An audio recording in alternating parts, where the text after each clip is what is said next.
You can't tell how someone feels just by looking at them or what they share online. To the outside world, our lives may look perfect, even if in reality they aren't. I'm always worrying about doing well at school, and with the end of year test coming up, I'm not sure how much longer I can cope. My thoughts swarm around my head, sometimes keeping me up all night. Some days it's just all too much, and I feel like I'm lost in space. When I did badly on one of my tests, I just about kept it together until I got home. Then I broke down crying in front of my mum. She listened for a bit, and then she told me that, just like physical health, we all have mental health. It's our feelings, our thinking, our emotions, and our moods. She then said that feeling down, angry, and stressed is a normal part of life, just like it's normal to feel happy, confident, and carefree sometimes. We all have positive and negative emotions that come and go based on what's happening around us. These are everyday feelings. Good mental health means experiencing negative emotions. It's not always about being happy. Mum can relate to the feelings of stress. So when Mum suggested I take a break from everything and do something I enjoy, I actually took her advice. So I made myself a hot chocolate, snuggled up in a duvet and watched a film. And you know what? Afterwards I felt so much better. Mum should take her own advice. Most of us only ever share the good things. We don't like to share how we really feel.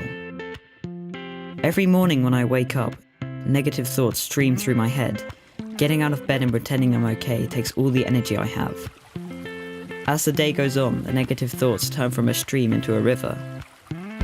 The water rushes through my head so loudly it's hard to concentrate in lessons. And some days it's so bad it feels like a waterfall that's trying to pull me over the edge. Everything is so overwhelming. I didn't think my friends would understand if I told them how down I was feeling. But when Sasha opened up to me about how stressed she was feeling, I told her. I wasn't sure how to bring up how I'd been feeling, so I started by saying that I didn't feel like myself. Just her listening made me feel like she understood. She told me some things that had helped her, so I tried them too, but it didn't make much of a difference. Even when I tried to be around my friends, I felt alone. The things I used to enjoy weren't fun anymore. I was really worried about Andre and not sure what to do. He was quiet and wasn't hanging out with us like he used to. So I asked our head of year for some advice. He suggested I get Andre to speak to him since his negative feelings weren't going away. I didn't want to speak to our head of year, but I also didn't want to keep feeling so down, so I went. He said that sometimes we have overwhelming feelings that can be more intense than our everyday feelings. These feelings hang around for a long time and change the way we feel, think, and behave. They can stop us doing what we want to in life.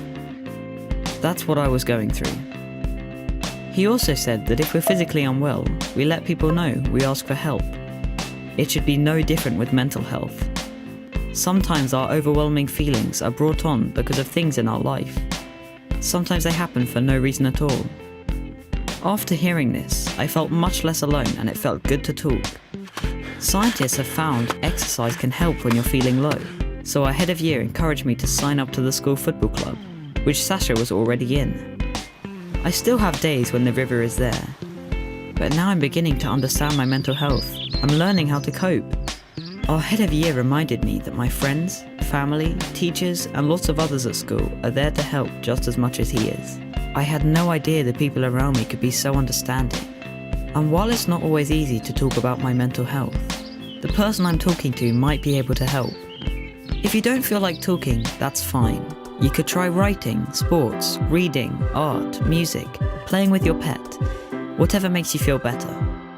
If you're the person someone talks to when they're struggling, just listen with no pressure or judgments. You don't have to have the answer.